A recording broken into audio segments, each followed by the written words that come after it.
요한일서 5장 13절부터 21절에 있는 말씀으로 교수님 제목은 영생을 알게 하려 함이라입니다. 예수를 그리스도로 믿는 하나님의 자녀에게는 세 가지 현상이 나타납니다. 첫째는 하나님의 자녀로서 그분을 사랑하게 되고, 둘째는 하나님께로부터 난 다른 그리스도인을 사랑하게 되고, 마지막으로는 하나님의 계명을 지켜야 하는 것이죠. 우리는 이 계명을 지킴으로써 그리스도 안에서 형제를 사랑함을 증명해야 합니다. 하나님께로부터 난 그리스도인은 모두 세상을 이기는 승리를 경험합니다. 그리스도의 십자가와 부활은 이미 주님이 이루신 영원한 승리의 사건이기 때문입니다. 그리스도를 믿는 사람은 현재의 삶 속에서 지속적인 승리를 이루고, 이 승리는 예수 그리스도에 대하여 변하지 않는 믿음을 통해 완성됩니다. 이 믿음을 가진 자는 그리스도 안에 있는 영생을 얻게 되죠. 첫째는 이것을 쓰는 것은입니다. 13절입니다. 내가 하나님의 아들의 이름을 믿는 너희에게 이것을 쓰는 것은 너희로 하여금 너희에게 영생이 있음을 알게 하려 함이라. 13절은 요한 1서의 목적이자 결론이기도 합니다. 요한복음 20장 31절에서 밝힌 요한복음의 결론과 비슷합니다.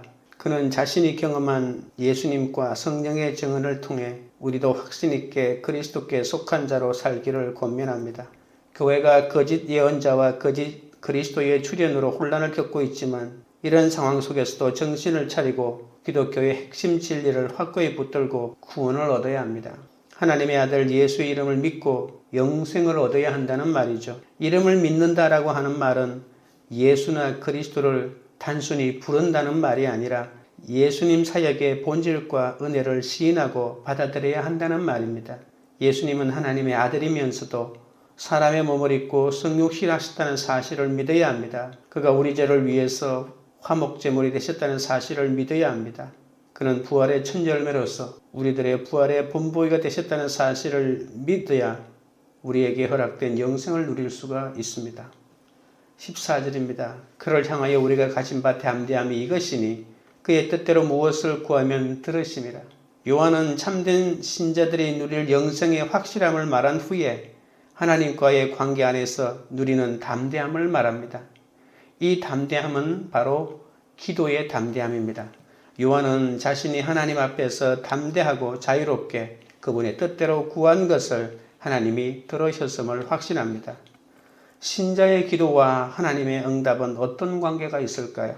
요한 1서에는 담대함이 4번 나옵니다. 그리스도인은 주님이 강림하실 때 담대함을 얻어 그 앞에서 부끄럽지 않고 책망할 것이 없어 담대함을 얻고, 심판날의 담대함을 가져야 한다고 했죠. 그리고 요한은 14절에서 다시 기도 응답에 대한 담대함을 말합니다. 요한복음에서도 무엇을 구할 때마다 주님은 들으신다고 하셨습니다. 기도할 때는 응답을 기다리고 기도해야 합니다. 3장 22절에서는 응답하는 기도 조건은 하나님의 계명에 순종하고 하나님을 기쁘시게 하는 일들을 하는 것이라고 했죠. 우리가 구하는 것이 주님의 뜻에 맞아야 한다는 말입니다. 요한복음 15장 7절에는 기도 응답의 조건이 우리가 예수 안에 거하고 그분의 말씀이 우리 안에 거해야 한다고 했습니다. 그리고 그리스도의 이름으로 기도해야 된다고 요한복음 14장, 15장, 16장에 계속해서 말씀하고 있습니다.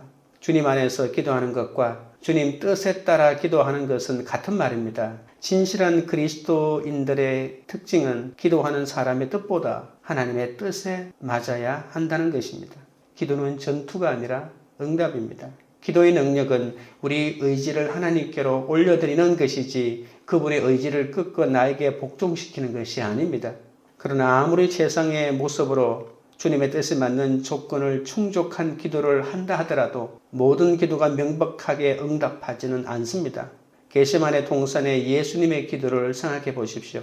최상의 사람이 최상의 기도를 드렸지만 원하는 대로 응답되지 않고 하나님의 뜻대로 응답되었다는 신뢰를 잘 보여줍니다. 그러나 중요한 것은 하나님이 그분의 뜻에 따라 간구하는 자들의 기도를 경청하고 있다는 사실입니다.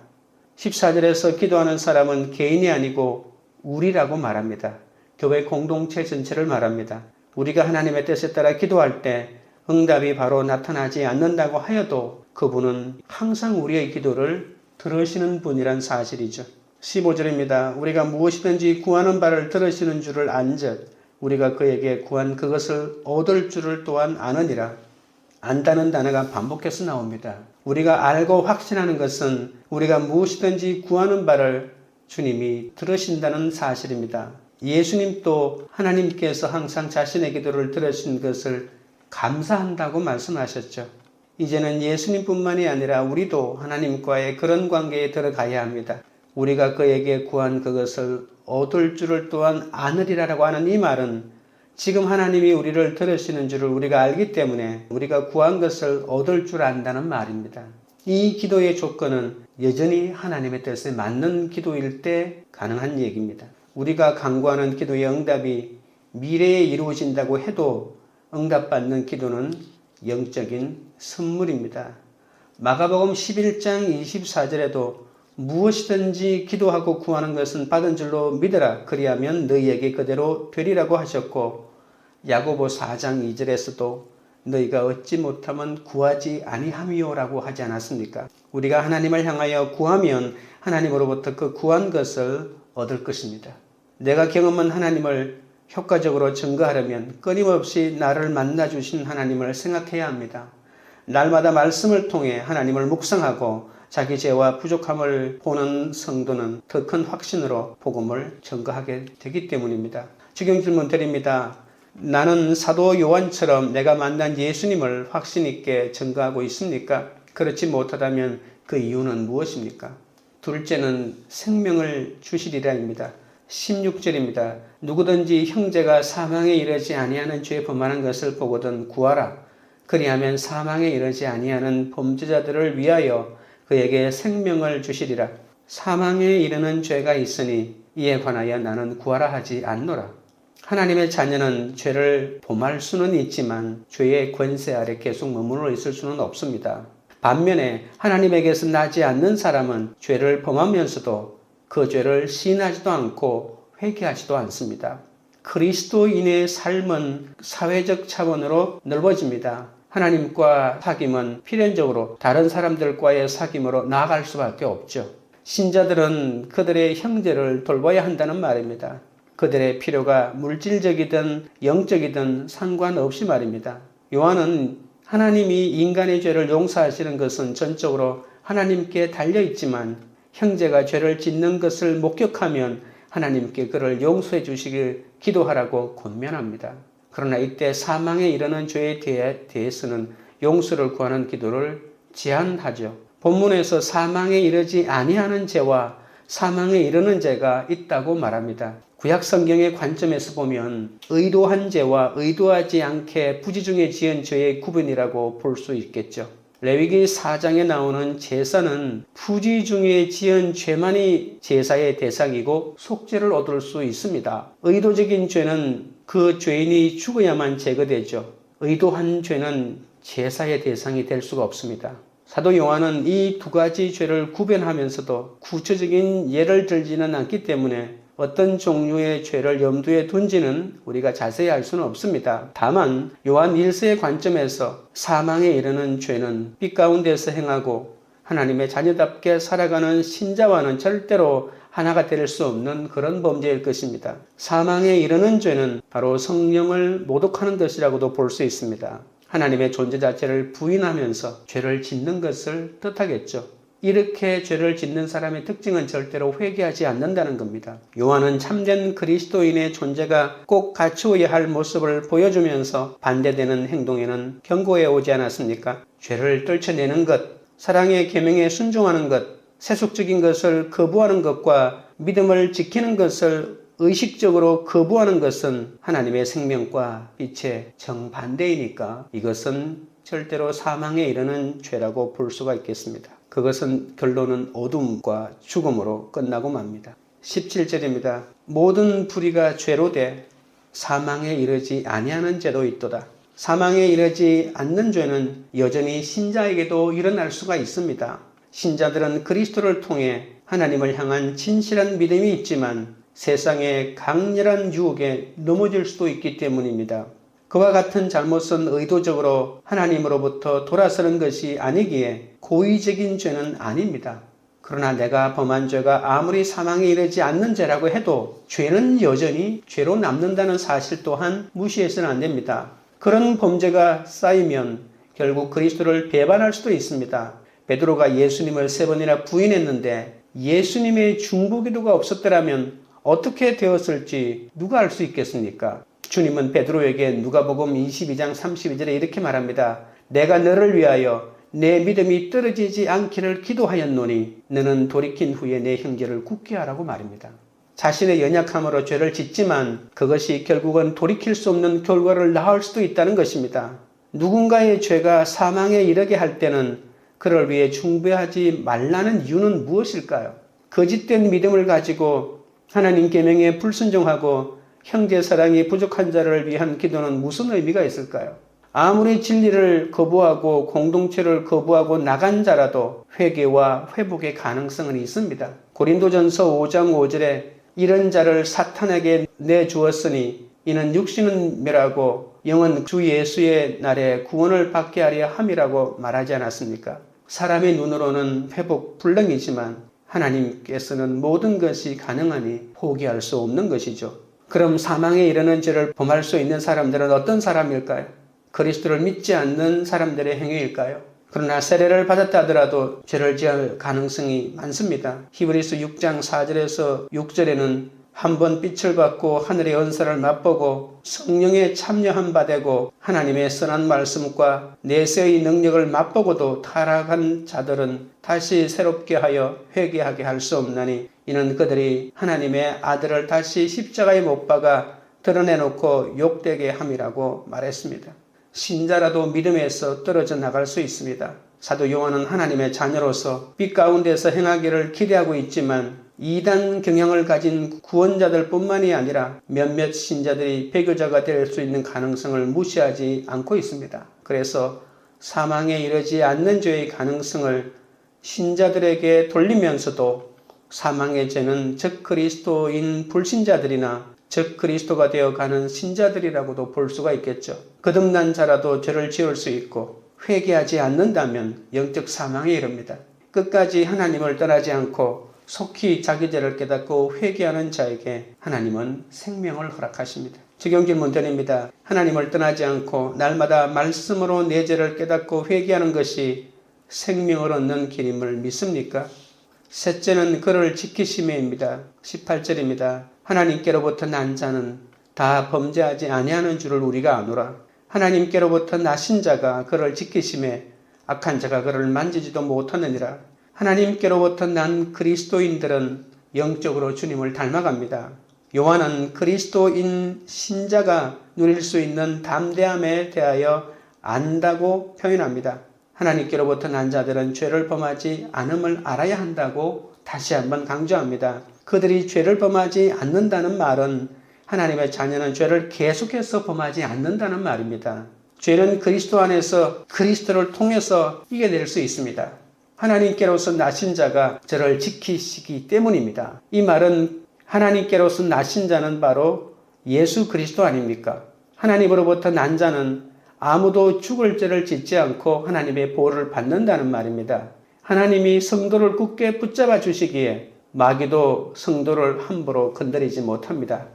그러나 이 말을 한 번도 죄를 짓지 않는다라고 생각하면 큰일 납니다. 죄를 짓지만 하나님의 보호 속에서 회개함으로 하나님에게 돌이킨다는 그런 의미가 들어있다는 것이죠. 신자가 그리스도의 영적인 보호를 받는다는 것은 다른 말로 하면 하나님의 계명을 지킬 수 있도록 해준다는 말입니다. 그렇다고 죄를 짓고 안 짓고의 책임이 하나님께 달렸다는 말은 아닙니다.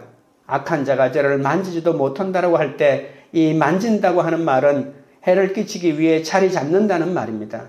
계속해서 죄를 범하지 않는다, 보호한다, 만지지 않는다는 표현은 신자의 영적 상태와 하나님과의 언약 관계를 잘 보여주는 것이죠. 그리스도 안에서 악을 이겨내고 선을 행하는 것은 언제든지 가능하다는 말입니다. 영지주의자들은 죄가 없다고 주장하거나 죄를 무시하지만 죄는 모든 신자에게 실존적이고 심각한 실제로 존재하고 있는 사실입니다. 죄가 없다고 아무리 주장한다고 죄가 없어지는 것이 아니란 말입니다. 그러나 그리스도를 의지한다면 극복하지 못할 죄가 없다는 것입니다. 죄를 극복하는 방법은 죄를 한 번도 안 짓는 것이 아니라 우리의 연약함을 주께 고백하고 회개하고 돌이키고 주님께서 주시는 힘으로 단단함을 얻고 주님 안에서 세워져 가는 것을 말합니다. 죄는 떨쳐내 버려야 합니다. 19절입니다. 또 아는 것은 우리는 하나님께 속하고 온 세상은 악한 자 안에 처한 것이며, 우리가 아는 것은 내가 지금 하나님께 속하였는지 마귀에게 속하였는지 장담할 수는 없다는 말이죠. 참된 신자가 하나님께 속해 있다는 사실만큼이나 온 세상은 악한 자에게 속해 있습니다. 이것은 예수님이 말씀으로 임하여 하나님의 진리를 깨닫게 해주셔야만 알 수가 있습니다. 세상은 사탄의 권세 안에 있습니다. 동시에 이 온 세상은 또한 그리스도 안에서 구원의 대상이기도 합니다. 비록 세상이 순간적으로 악한 자의 권세 아래 있다 하더라도 세상과 악에 대한 승리가 가까이 와 있습니다. 예수님이 온 세상의 죄를 위해 십자가의 제물이 되셨기 때문입니다. 비록 악한 자가 하나님께 속한 자를 해칠 수 없다 해도 온 세상이 악한 자의 손아귀에 놓여 있다는 사실은 변함이 없습니다. 그러나 그리스도인은 하나님의 소유로 하나님께 속하였고 세상은 사탄의 권세 아래에 있습니다. 20절입니다.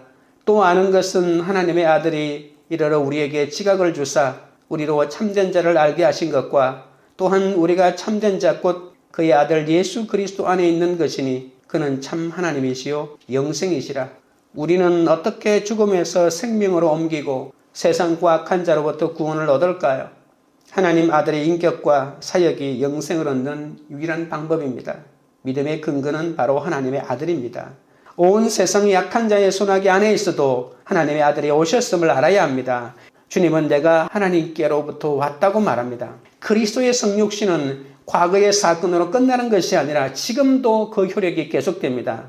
우리에게 지각을 주사 우리에게 참된 자를 알게 하신 것과 라고 하는 말은 과거에 발생한 한 사건의 결과가 현재까지 계속되고 있다는 말입니다. 하나님의 아들이 신자들에게 주시는 지각은 신자의 믿음이 계속 유지되도록 해주는 권한입니다. 영지주의자들이 아무리 판을 쳐도 신자들은 끝까지 믿음을 지킵니다. 주님이 오셨다는 역사적인 사실과 주님이 우리에게 주신 경험을 통해 우리는 믿음을 유지해 갈 수 있습니다. 마음이 일반적인 생각을 하는 기능이라면 지각은 인식에 이르는 추론 과정을 특별하게 나타내는 말입니다. 이 지각은 신자에게 참된 지식을 얻게 하는 성령의 기름 부음과 같은 역할을 합니다. 참된 자는 추상적인 영적 지식으로 아는 것이 아니라 인격이신 사람을 통해 알 수 있는 것이죠. 참인자는 실제적이고 진짜 하나님, 진실하게 믿을 만한 분, 우상과 명백하게 대조를 이루고 의심할 여지 없이 궁극적인 실체인 하나님 그 자체입니다. 이 하나님은 바로 예수 그리스도 안에서 온전히 실현되고 계시되었습니다. 우리는 참이신 그분 안에 그의 아들 예수 그리스도 안에 있다는 말입니다. 영생은 참되신 하나님에 대한 지식과 예수 그리스도에 대한 지식 안에서 발견될 수 있습니다. 이 생명은 하나님의 아들 안에 있고 아들을 소유하는 것이 바로 생명을 소유하는 것입니다. 우리는 참 하나님, 참 생명이신 예수님을 붙잡을 때만 마침내 영생을 얻게 됩니다. 21절입니다. 자녀들아 너희 자신을 지켜 우상에게서 멀리하라. 요한은 너희 자신을 우상으로부터 지키라고 합니다. 너 자신을 지키라라고 하는 말은 개인적인 노력이 필요하다는 그 말입니다. 하나님의 아들이 우리를 지켜주시지만 우리는 우리 자신을 스스로 지켜야 합니다. 요한이 경고하는 우상들은 무엇일까요?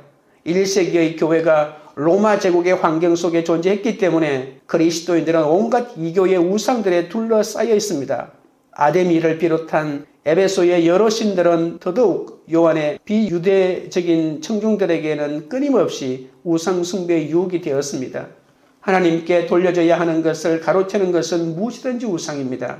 우상 숭배는 죄와 같은 단어입니다. 요한은 하나님의 대신하는 것들은 그것이 무엇이든지 간에 멀리 떨어지라고 강력하게 권면합니다. 동시에 이 경고는 교회 안에서 갈등과 분열을 일으키는 이단들을 염두에 둔 말이기도 합니다.